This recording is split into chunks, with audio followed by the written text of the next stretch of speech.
When night falls and sound withdraws, the archive remains. The night is long, the air is still. Only what must continue, continues.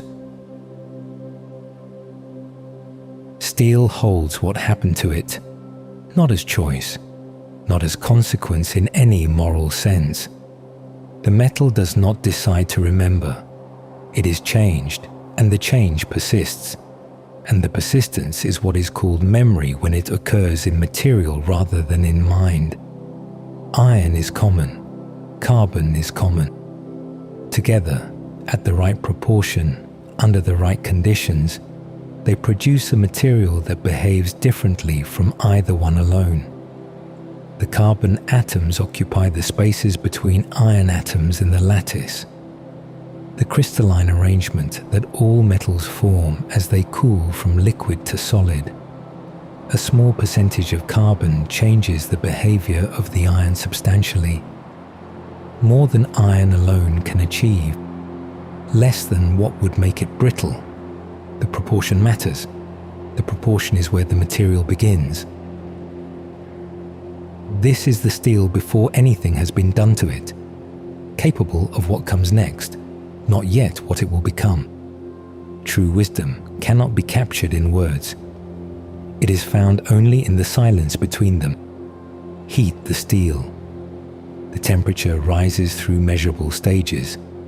At certain temperatures, the crystalline structure changes. The arrangement of atoms shifts into a new configuration, a different geometry, one that permits the carbon atoms to distribute more evenly through the iron lattice. This phase is not visible to the eye. The steel glows, orange, then yellow, then a brightness that contains white. But the glow is only the emission of the heat, not the structural change itself. The change is interior. The change is in the arrangement of what the steel is made of, at the scale of atoms, at the scale that no flame illuminates. The steel in this state is not what it was. It is not yet what it will be. It is in transition, a material that has released its previous structure and not yet acquired its next one. The atoms are mobile. The carbon is distributed. The geometry is open. What happens in the next seconds will determine what kind of steel this becomes, and that determination cannot be undone. This is the interval that matters, not the heating, which prepared the transition, not the cooling, which will fix the result. The interval, the steel between its histories.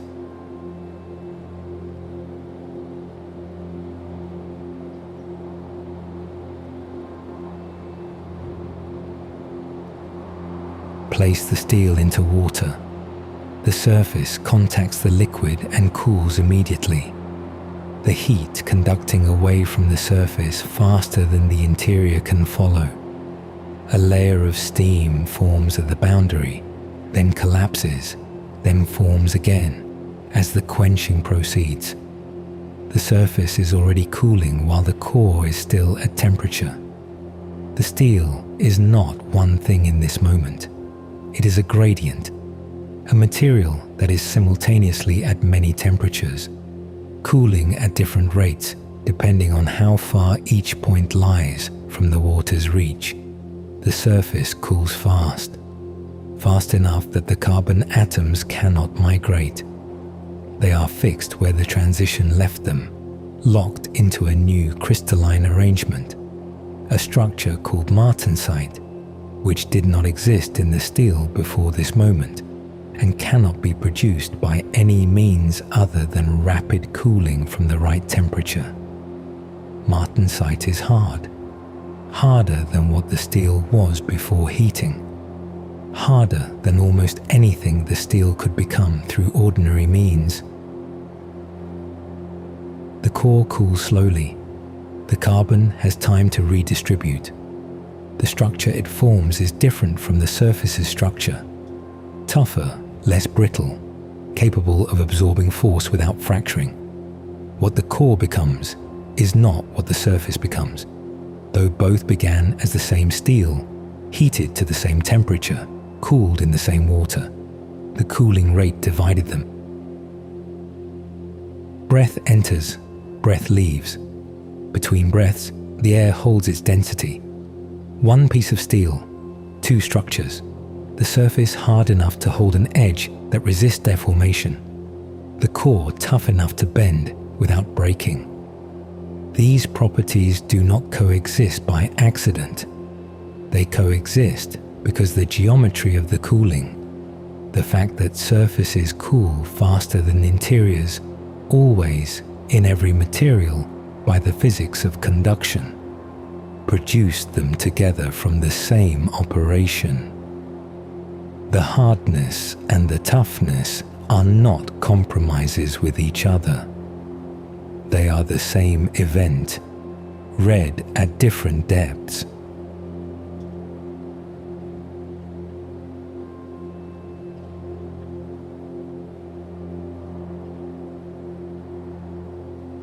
The boundary between the surface structure and the core structure is not a line. It is a zone, a region where the crystalline arrangement transitions gradually from one type to the other, where martensite gives way to the tougher structures, where fast cooling met slow cooling and the steel became neither one thing nor the other. In this zone, the grain structure is mixed. Properties are intermediate. What exists here is the record of a gradient. This boundary is visible on the finished surface, not the interior. The interior is not visible. But when the steel is polished to a sufficient fineness and then treated with a mild acid, the different crystalline structures respond differently to the acid's action. Martensite darkens differently from the structures beneath it. The boundary between them appears as a line, not sharp, not uniform, but present, a marking that runs along the length of the steel, following the contour of the cooling, tracing the path that the temperature gradient took through the material. The line is not decoration. The line was not drawn. The line is the record of the cooling, made visible by the difference in what the cooling produced. What appears is the history of the heat. True wisdom cannot be captured in words. It is found only in the silence between them.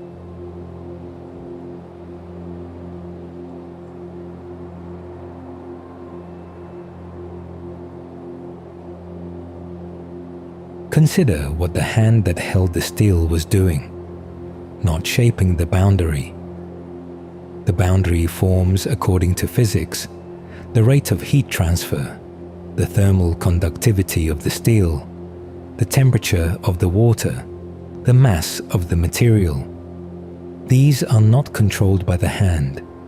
They are set by the material and the conditions, and within those conditions they proceed as they must. The hand controlled the conditions, the temperature of the heating, the timing of the quench, the moment when steel met water, which determines how much of the high temperature structure was present to be fixed by cooling, the geometry of the steel before the quench, which determines how thick the cross-section is at each point, which determines how fast each point cools, which determines how far the hard surface structure penetrates before the slower cooling core structure takes over. The hand designed the conditions under which the material transformed itself. The transformation was not the hand's work. The transformation was the steel's response to what the hand arranged. There is a kind of making that does not impose, that works with the tendencies of the material rather than against them, that knows what conditions produce what results and creates those conditions and then withdraws, allows the physics to complete what the preparation began. The result is not less the maker's work for having been done by the material. It is more precisely the maker's work because the maker's intention was not applied directly to the form, but to the conditions that allowed the form to emerge. The steel was not told what to become. It was placed in the circumstances that made one becoming inevitable. Breath enters, breath leaves. Between breaths, the air holds its density.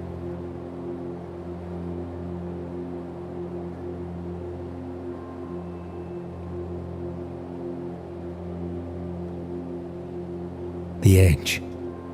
Where the surface thins to its smallest cross-section, the cooling was fastest of all. Less mass to hold heat, more surface area relative to volume. The quench reached the thinnest part of the steel quickly, and the martensite there is deepest in proportion. The hard structure that forms under fast cooling penetrates further relative to the total thickness than it does in the thicker sections.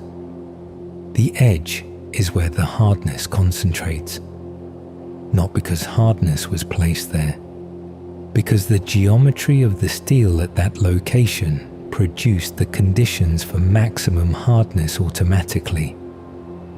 The maker knew this when the geometry was established, knew that thinning the steel at that location would produce faster cooling there, and faster cooling would produce harder steel, and harder steel at that location would hold its geometry against whatever it encountered. The edge is the consequence of a shape. The shape was chosen because of what the cooling would do with it. This is the chain. Geometry determines cooling rate.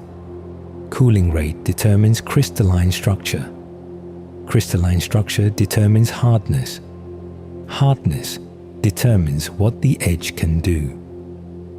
The maker held geometry. Physics held the rest. True wisdom cannot be captured in words. It is found only in the silence between them.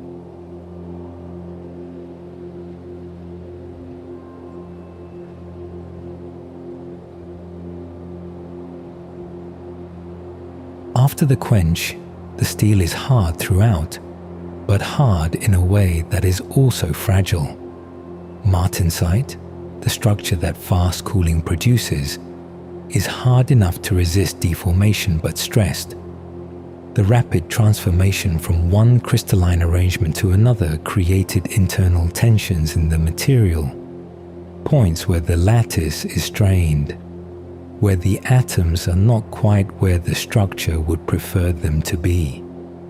A steel in this state is capable of fracturing under impact. The hardness that makes it useful also makes it vulnerable to sudden force. Heat it again, not to the temperature of the first heating, only to a lower range, a temperature that allows the atom some mobility without dissolving the martensite entirely.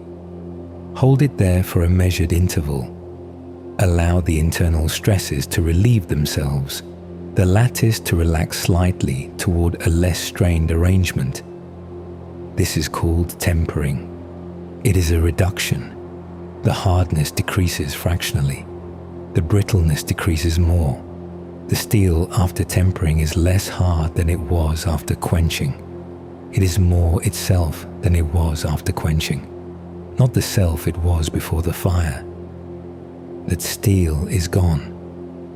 What the tempering produces is a new self, harder than the original, tougher than the quenched extreme, a material that did not exist before this sequence of heating and cooling and heating again, a balance that required the extremes to produce.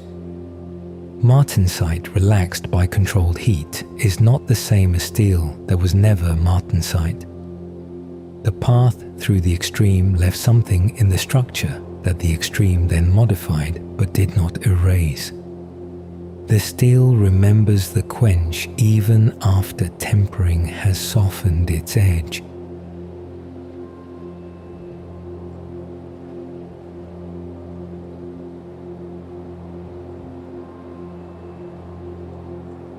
The surface is now polished.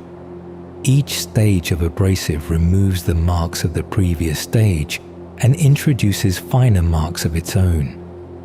The coarsest abrasive removes material quickly. The scratches it leaves are deep relative to what will come after, a landscape of parallel lines at a scale visible to the eye. The next stage removes those lines and leaves finer ones, visible only with attention, then finer still and finer, until the surface reaches a state where the remaining scratches are below the wavelength of visible light, where the surface has become smooth enough to reflect coherently, to return light in a direction rather than scattering it. Each stage of polishing is a removal. The surface that emerges is the steel minus its outermost layers, minus the marks of each abrasive, minus the oxidation that formed on the surface during the work. What polishing approaches, without ever reaching, is the steel itself, the arrangement of atoms at the surface, without the accumulated history of contact. Each stage removes some of that history and reveals what was beneath it. The final polish is close to the interior of the steel, the structure as the cooling fixed it, without the record of everything that has touched it since. Breath enters, breath leaves. Between breaths, the air holds its density. The polished surface catches what is near it. A candle held close returns as a point of light, small and steady. A face bends into the curvature. The room assembles itself in the convex geometry of the surface, compressed, widened, redistributed across the curve. The steel does not hold these images. It receives them and returns them, changed by the geometry of its surface, for as long as the light lasts. The boundary line appears clearly now, running along the length of the steel, tracing the history of the cooling, marking where the hard structure ends and the tougher structure begins. The acid revealed it, the polish made it legible, the cooling created it weeks or months ago, in the seconds between the heat and the water. The line was always there. The polishing found it.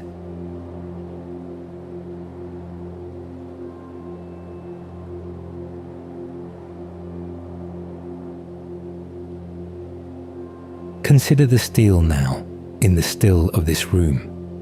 The work is complete. The heating and quenching and tempering and grinding and polishing that produced this surface. These are past. They are the steel's history. They are present in the steel as its current condition. The martensite at the surface is still martensite. The tougher structure in the core is still the tougher structure. The boundary between them still runs its recorded path, still marks the depth the fast cooling reached before the slow cooling took over. None of this is visible to ordinary light. The line is visible. That record of the cooling gradient is legible, was made legible by the preparation of the surface. But the martensite itself is not visible. The crystal structure of the core is not visible. The internal stress relieved by tempering left no visible mark of its relief, only the material consequence, a steel that is slightly less hard than the quench alone would have left it, slightly more capable of absorbing force without fracturing. What is present is all the result of what happened. What happened is not present except as result.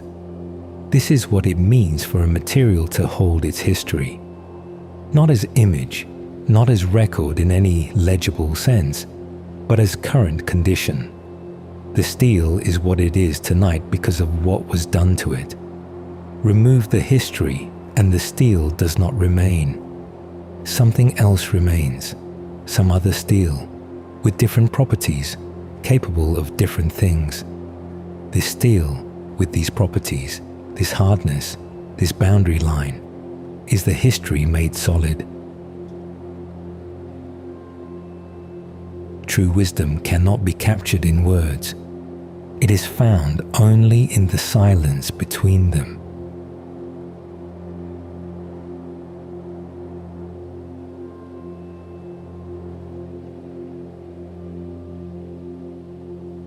The room is still. The steel is present in it, mass, surface, the faint reflection of whatever light remains. The crystalline structure continues to exist inside the material, unchanged by the darkness, unchanged by the silence. The hard surface remains hard. The tough core remains tough. The boundary remains where the cooling left it. The steel is not waiting. It occupies this interval the way it occupied every previous interval. As a material with a current state, unchanged except by time and whatever the time brings into contact with it. Slow oxidation if the air reaches the surface. Slow stress relaxation in the crystal lattice if any internal tension remains to be released. Changes measured in decades or centuries, too slow to register as events, present only as the difference between what the steel is now and what it will be. The record is in the steel. The steel does not know it holds a record. The record does not require the steel to know.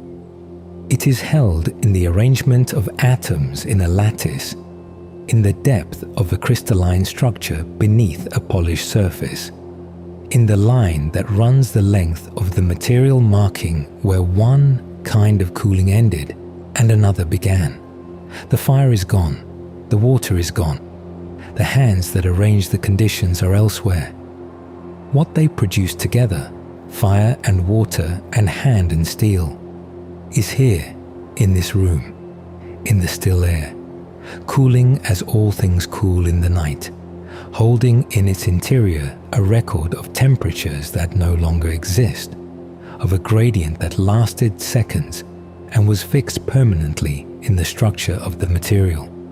The cooling happened once. What the cooling made persists. Breath enters, breath leaves. Between breaths, the air holds its density.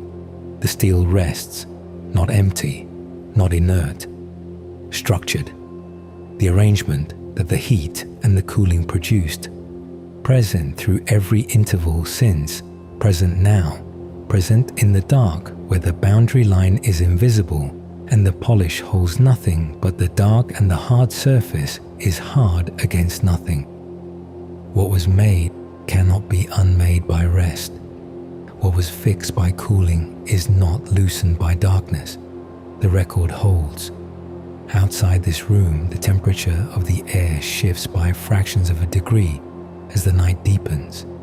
The steel shifts with it, expanding and contracting by amounts too small to measure without instruments, responding to the temperature as all materials respond, the lattice spacing increasing fractionally in warmth, decreasing fractionally in cold.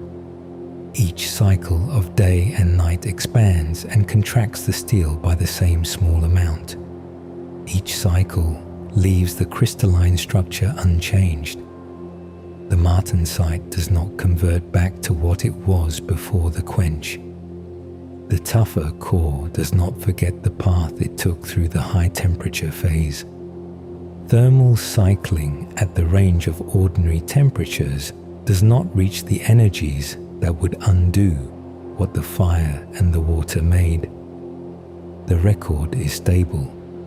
This is the difference between the record in steel and other kinds of records. Words can be covered. Images can fade.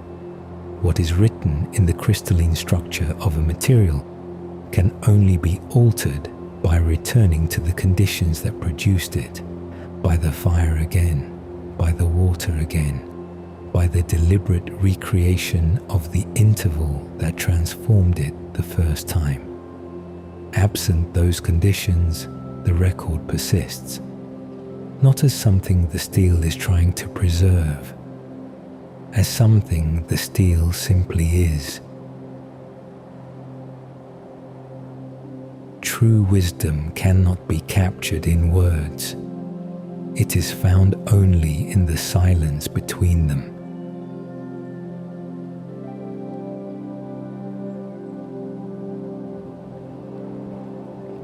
When night falls, the archive remains,